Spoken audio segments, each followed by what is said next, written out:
Now, there's lots more going on, and let's find out what that is with host of Outkick's Tomi Lahren is fearless. Tomi Lahren, thank you so much for joining us on the U.S. Report this week.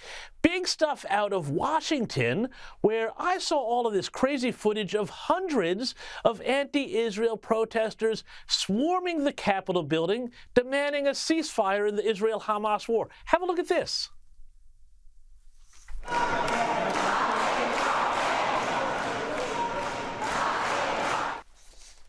Now, Tomi, I didn't see anybody there in a big Viking helmet, but that looked a little almost insurrection-y. What did you make of it? Yeah, insurrection-y is actually the exact word that I would use. I'm not sure if it is a word, but we should make it one. Yeah, you know, the left still talks about January 6th. They drum on and on about January 6th. But whether it's transgender students storming state capitals or whether you have pro-Hamas, anti-Israel demonstrators storming the Capitol building, again, it's the double standard that's so infuriating. And then also when you see a sitting Congresswoman, Rashida Tlaib, out there repeating a lie about Israel bombing a hospital, a lie that was disproven before she went out there, it just goes to show that anti-Semitism runs deep in this country. It runs deep in the world. And unfortunately, it seems to also run deeply in our United States Congress, something I never thought I would have to say, but we need to confront that reality. And these protesters that are out there that think that they're protesting for a ceasefire or for the Palestinian people, I think a lot of them are confused. I think a lot of them don't understand the conflict that's actually at play. So I hope that they are simply confused and not evil, but the jury is still out on that one. Well, Tomi, it strikes me it's pretty extraordinary that so many people were so quick to believe the propaganda from Hamas, a terrorist organization, that it was an Israeli missile that hit that hospital. It didn't even hit the hospital, and it wasn't an Israeli missile. And yet they're acting like Hamas are the victim. And I'm not hearing any of the protesters saying, hey, Hamas, release those 203 hostages either, am I? Well, why should they release the hostages when we have our United States President Joe Biden already offering $100 million in humanitarian relief for Gaza and the people of Palestine? They have no reason to release those hostages. And Hamas runs a wonderful propaganda campaign. I will give them that. They are able to rip at the hearts and the minds of impressionable Americans and impressionable people around the world, that they are able to use the plight of the Palestinian people to advance their cause of terror. And that's something to me that's so deeply rooted in the world. It's really unfortunate that it's gotten this bad, but I don't see it changing anytime soon. And I think the demonstrations around the world in favor of Hamas, a terror organization, just echoes that really sad point. And I mean, Tomi, when people call for a ceasefire, what they're really saying here is, hey, Hamas, you're allowed to go and attack Jews and attack Israel and attack the West with impunity. But as soon as you're done, we'll call for a halt to things so that you don't get in trouble.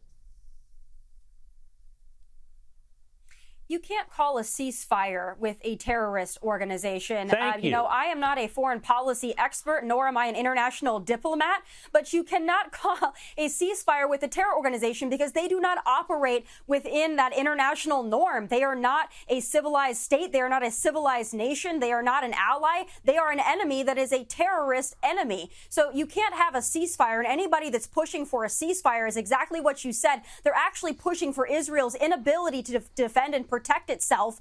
And we all know that as soon as Israel stops defending itself and stops fighting back, that they are at risk once again. These terrorist organizations will not stop until they rid the earth of Jews and Israelis. They have made that clear. Why we don't believe them is really peculiar to me. And Tomi, I think I love your moral clarity here because, you know, it's not just Israel, it's the West entirely that they don't want to fight back. But, you know, now we've also got, of course, the prospect of potentially 1 million refugees from the Gaza Strip fleeing the war that's between Israel and Hamas. And now on the left, some in America are calling for those refugees to be taken in by the U.S. I don't know. I kind of feel like, given everything that you've got going on at the southern border, and, you know, I'm not sure exactly that the Gazan people might be the most sort of pro-Western civilization types either, pro-American. How on earth would this be a good idea?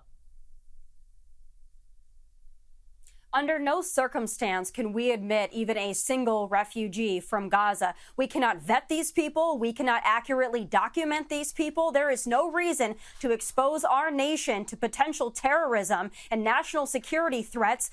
We've already done it with the southern border. 2.5 years, we've allowed millions of people to come into our country under the guise of asylum seeking. So to say that we would bring in millions more from an area of the world that has made it clear that they hate us and hate everything that we're about and stand for, and to label these people as just simple civilians as if they haven't been indoctrinated from birth to hate Jews and to hate Americans. Not only is that reckless, it's utterly stupid. And that's why we need more than ever a new president in the White House come 2024 to stop the madness. I'm hoping that we get it because we cannot sustain this on this current trajectory. Well, you're absolutely right. But, Tomi, the thing that strikes me is how high the rot has set in American society. I mean, Harvard University, supposedly, one of the best universities in the world, oldest university in America. Their Arab Alumni Association has appealed for donations to help, get this, students' mental health after they said they were subjected to relentless bullying and intimidation for blaming Israel for the Hamas terror attacks. I don't know. What I know about Harvard, I would think that if you blamed Israel, you'd probably, get a gold star. What's this all about? Yeah, for some of the most highly educated students in the country and in the world, this really is an embarrassment. And right now they're reaping the consequences of their own actions with employers that are looking at these pro-Hamas, pro-terror students and saying that they don't want to hire them. And for good reason. They have every right to do that. They have every right to look at the people that might be coming into their institutions and their companies and look at somebody who has a pro-terror agenda or sympathizes with terrorism and to say that they don't want that. But these students at Harvard, they are being impacted by this Hamas propaganda, just as so many Americans are. And it's truly unfortunate. Again, I will say, I hope that these students are just confused. I hope that they just misunderstand the dynamics. I hope that they aren't truly evil or pro-terror. But I think that they're going to see the consequences of their actions. And I hope that they see the light. I hope that they change their perspective. And what's also interesting to me is these are some of the same students and the same student groups, these liberal students on college campuses around the country that will advocate for pro-LGBTQ all day long. And then on the next week, they will advocate for being pro-Palestine, pro-Hamas. The two do not match. I'm not sure how that escaped them, being that they are Ivy League educated, but it certainly has.